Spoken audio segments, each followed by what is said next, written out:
안녕하십니까. 3분 강의 쌈마이 인사드리겠습니다. 주제가 주제인이 많지 얌전히 진행하도록 하겠습니다. 이 영상을 보시는 분 중 자살 유족이 계시다면 삼가 고인의 명복을 빌겠습니다.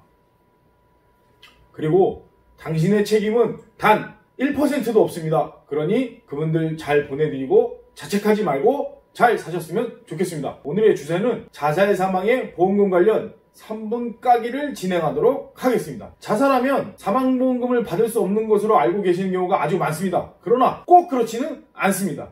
그래서 사망보험금의 종류와 그 약관에 대해서 살펴보겠습니다. 먼저 보험회사는 크게 두 가지 종류가 있습니다. 삼성생명, 교보생명, 하나생명, 메트라이프 등등의 생명보험, 삼성화재, 현대해상, 메리츠화재, 하나손해보험 등의 손해보험 두 가지가 있는데 먼저 생명보험부터 살펴보도록 하겠습니다. 생명보험 회사에서 판매되는 사망보험금은 종신사망, 정기사망, 그리고 재해사망 이렇게 크게 세 가지가 있는데 종신사망과 정기사망은 가입한 지 2년이 경과되면 자살사망보험금을 받을 수 있도록 되어 있습니다. 그런데 문제사항이 재해사망입니다. 재해사망의 경우 만기가 60세, 70세, 80세, 90세, 100세, 20년, 30년 이렇게 나눠져 있고 또 기타의 기간이 있을 수 있습니다. 그런데 논란이 되는 부분은 재해사망에는 자살보험금이 포함되어 있지 않지만 심실상실의 경우에는 지급될 수 있도록 되어 있습니다. 여기서 심실상실이란 음주가 너무 지나쳤거나 또는 우울증, 조현병 등의 정신과 질환이 있어서 심실상실이 인정될 경우 자살보험금이 지급될 수 있는 사안이 됩니다. 자세히 약관을 살펴보면 사망보험금을 지급하지 않는 사례가 세 가지가 나와 있습니다.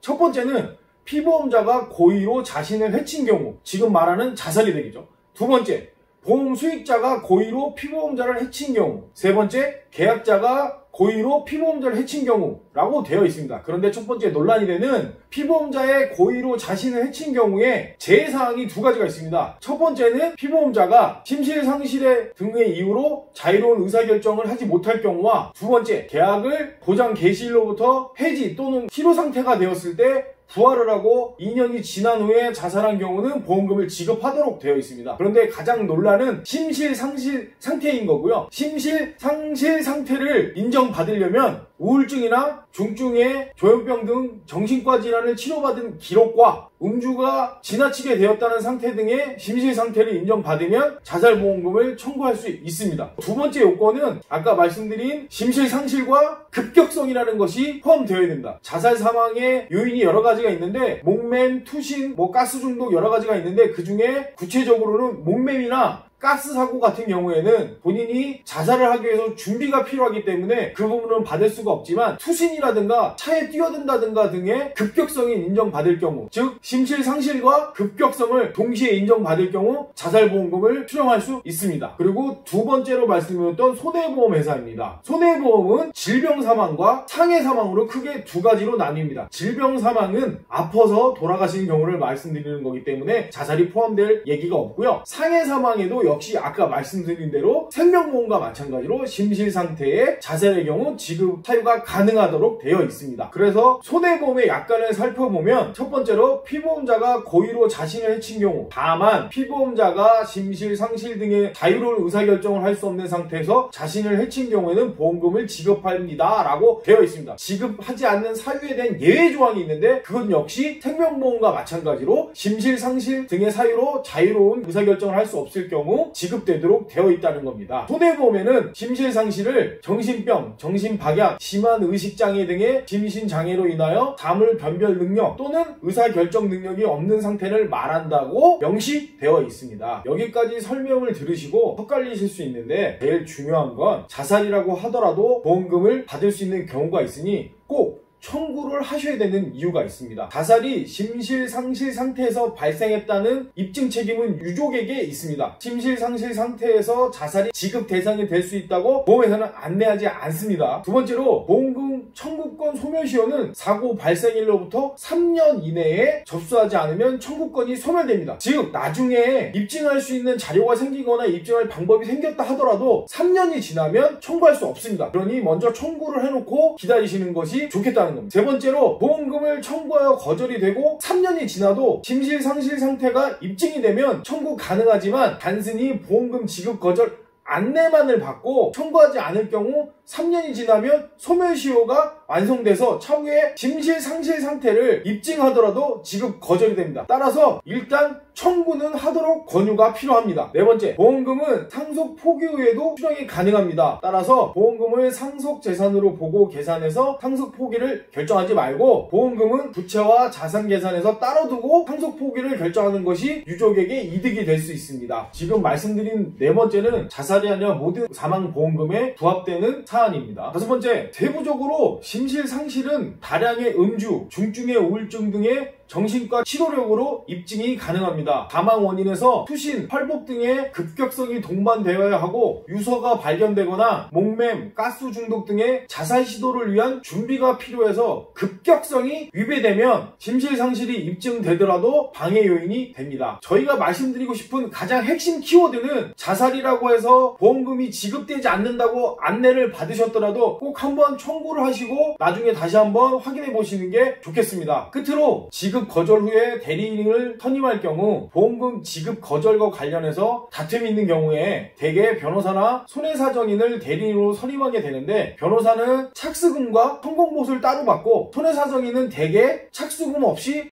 것으로 지급되는 일부를 사례로 받기 때문에 돈이 없거나 확신이 없을 경우에는 손해사정인 쪽을 선택하시는 게 유리할 수 있겠습니다. 지금까지 쌈마이였습니다.